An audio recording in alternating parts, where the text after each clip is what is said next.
Assalamualaikum warahmatullahi wabarakatuh. Perkenalkan, nama saya Habib Hasbullah dengan NIM B1B1230061 pada mata kuliah Ekologi Pemerintahan.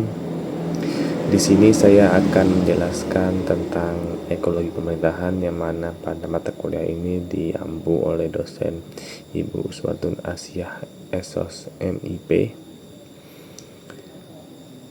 Oke, tanpa berlama-lama mari saja kita mulai presentasinya. Yang pertama tentang ekologi pemerintahan. Apa itu ekologi? Jadi teman-teman, ekologi itu adalah sebagai ilmu yang mempelajari hubungan timbal balik antara makhluk hidup dengan lingkungannya. Kata ekologi berasal dari bahasa Yunani eikos, yang berarti rumah atau tempat untuk hidup, dan logos yang berarti ilmu, sehingga ekologi berarti ilmu yang mengkaji interaksi antar makhluk hidup maupun interaksi antara makhluk hidup dan lingkungannya. Jadi secara pengertian ekologi ini, mungkin dari kita menganggap bahwasanya ekologi ini lebih erat hubungannya itu kepada makhluk hidup seperti alam ataupun hewan dan sebagainya.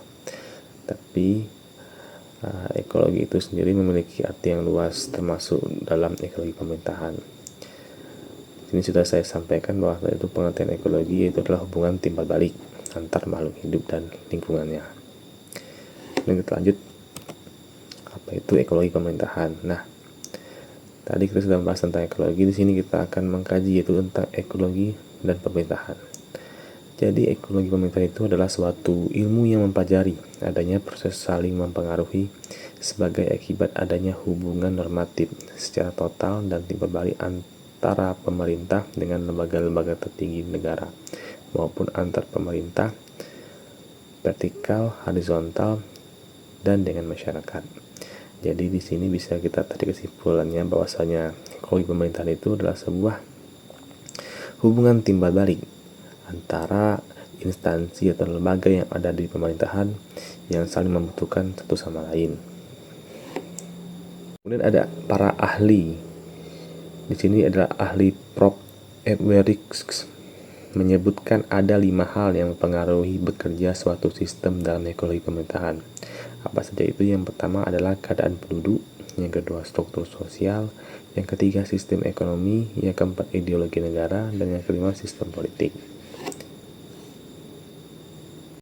Selanjutnya di sini adalah ruang lingkup dari ekologi pemerintahan itu. Jadi ruang lingkup dari ekologi pemerintahan itu tersendiri dibagi atas 3. Yang pertama yaitu dialektika antara pegawai pemerintah dengan pemerintah, subsistem pemerintah dengan sistem pemerintah, dan masyarakat dengan penyelenggara pemerintahan. Jadi dialektika di sini adalah hubungan adu argumen kalau bisa kita bilang hubungan komunikasi gitu, seperti hubungan antara pegawai dan pemerintah maupun pemerintah dengan sistem yang lainnya.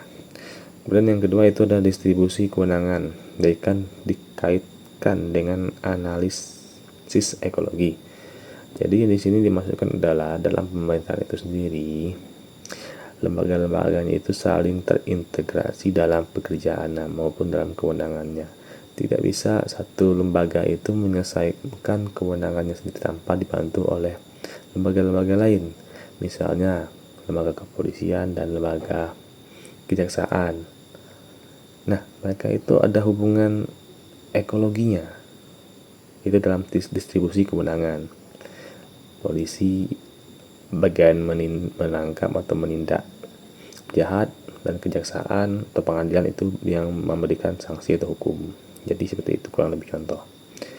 Kemudian yang ketiga adalah studi saling ketergantungan antara unit-unit pemerintah dengan lingkungan yang dimiliki pemerintah dengan mempelajari keberadaan dan pengaruh pemerintah bayangan terhadap entitas pemerintah yang formal.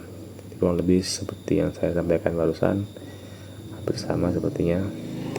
Dan kita lanjut, apa sih tujuan dari ekologi pemerintahan itu?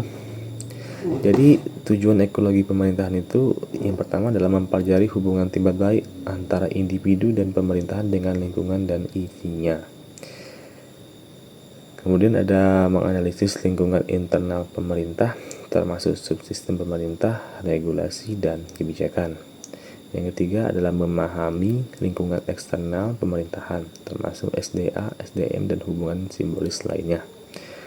Dan terakhir yaitu mengimplementasikan strategi terbaik bagi pemerintah dalam berinteraksi dengan alam. Kemudian, jadi teman-teman, itu saja yang bisa saya sampaikan. Lebih dan kurangnya saya mohon maaf. Saya akhiri. Wassalamualaikum warahmatullahi wabarakatuh.